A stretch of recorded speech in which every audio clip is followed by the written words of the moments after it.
Hey everyone, it is Sam here, and I hope you are having a great day. Listen, it is cold, it is raining, and all I want is soup. If you have been feeling the same way, and you secretly hate chopping vegetables, I'm raising my hand right here, then this soup is for you. It is my freezer soup. So this is a vegetable soup made with everything out of the freezer, which means no chopping and a super simple dinner. If you don't know me, my name is Samantha Rowland. I am the creator of Bites of Wellness, which is your go-to place for simple, healthy recipes. My goal is to help you get dinner on the table in under 30 minutes and hopefully to get your kids to eat it too. So if you are joining me live, I'd love to hear some comments on what your favorite soup is. And if you're watching the replay, feel free to comment below with whatever your favorite soup is. I'm just going to jump right into this recipe. You guys can see that I've got a bunch of bags of frozen vegetables. This recipe is on the website, so I'll make sure you do have a link to that at some point.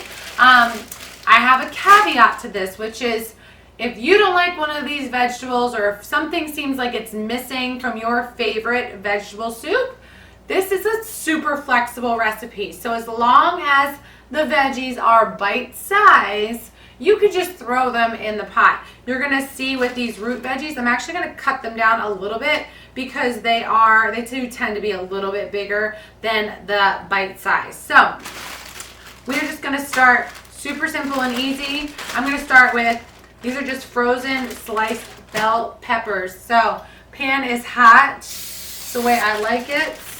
Just gonna throw these in and let them get cooking.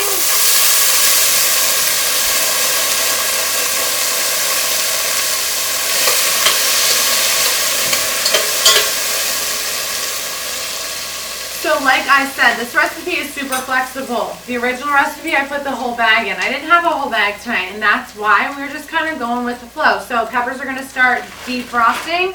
I'm going to add in some root veggies. If you can't find these in your grocery store, but they do carry like frozen butternut squash or some other kind of squash, not zucchini, because that tends to get a little bit mealy.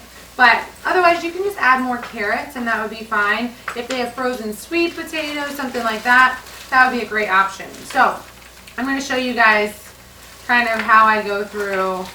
Because if you get this chunk in your soup, you're going to be like, she's trying to poison me.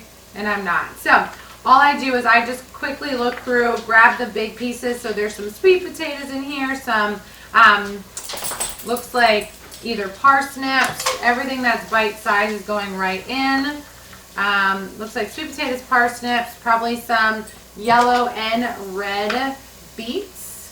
And oh, this is all in the way. I'm sorry, guys. So all I did was put it on the cutting board. So you guys can see some of these bigger pieces.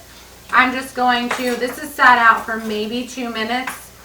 They are defrosted enough that I can just cut through to make them bite size, okay? So I'm just going to do that. And because we were short on peppers today, Dave, do you want this to have more root veggies in it?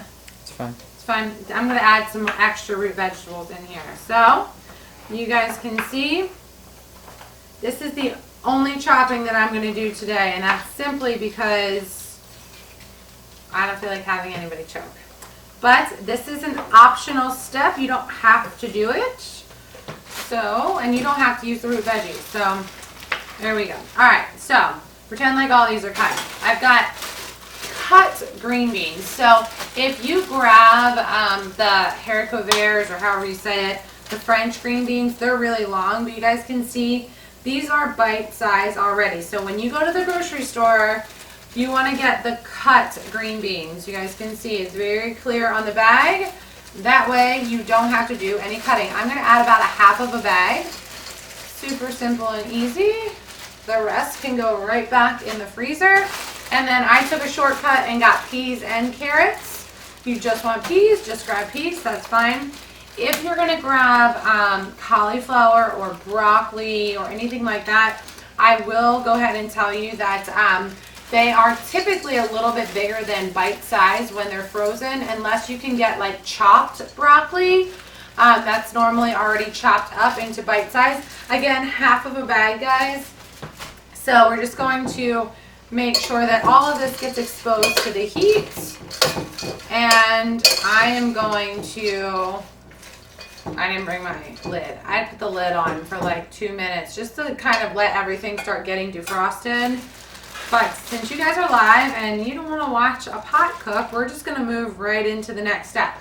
So the next thing we're going to do, my girl Rachel Ray taught me a long time ago that one of the ways to make dinner taste like it's been on the stove all day long is to use stock in a box. So I'm going to use some vegetable broth. You could use stock.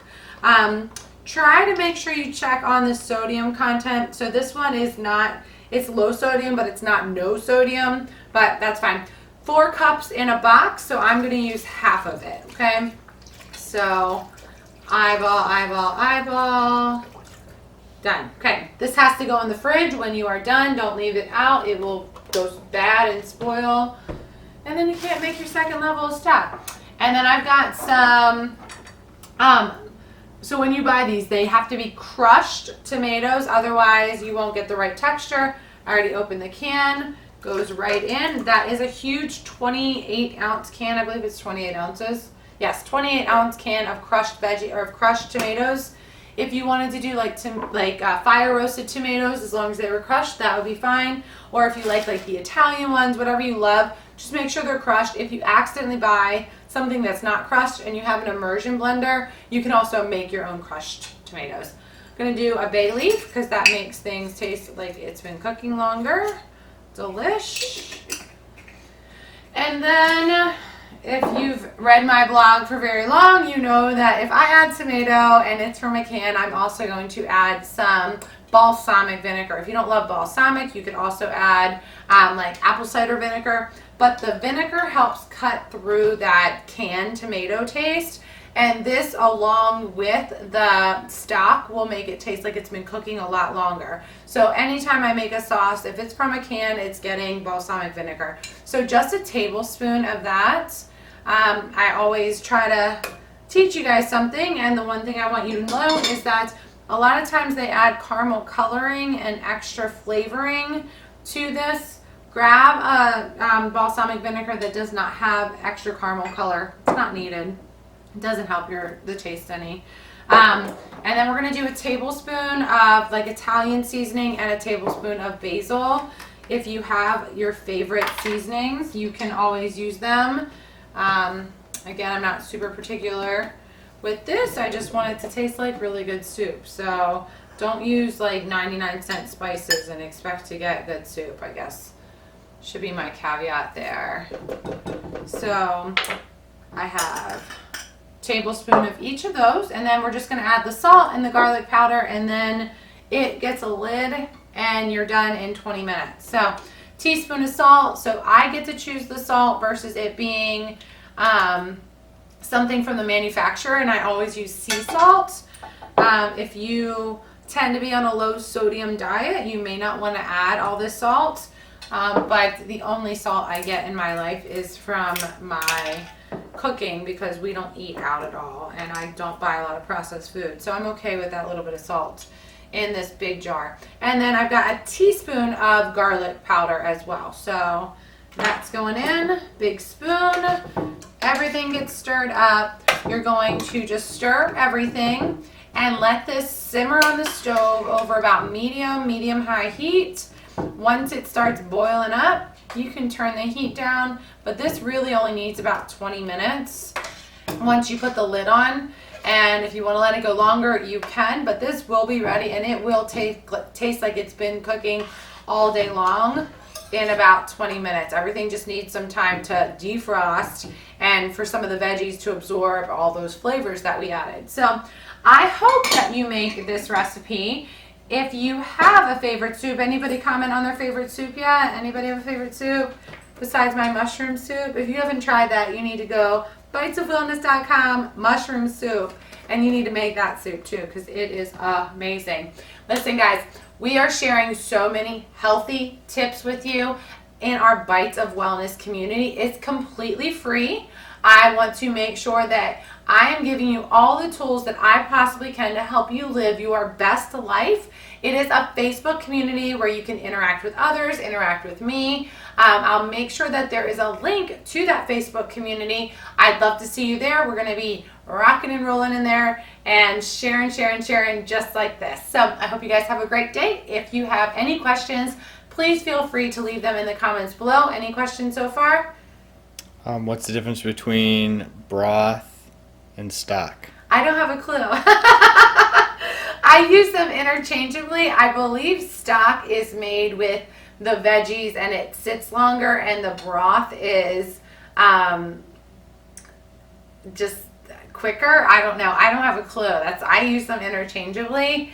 I'm sure Google knows, so I will Google it and I will be well informed after that. So anything else? No? All right, guys. Have a great rest of your day.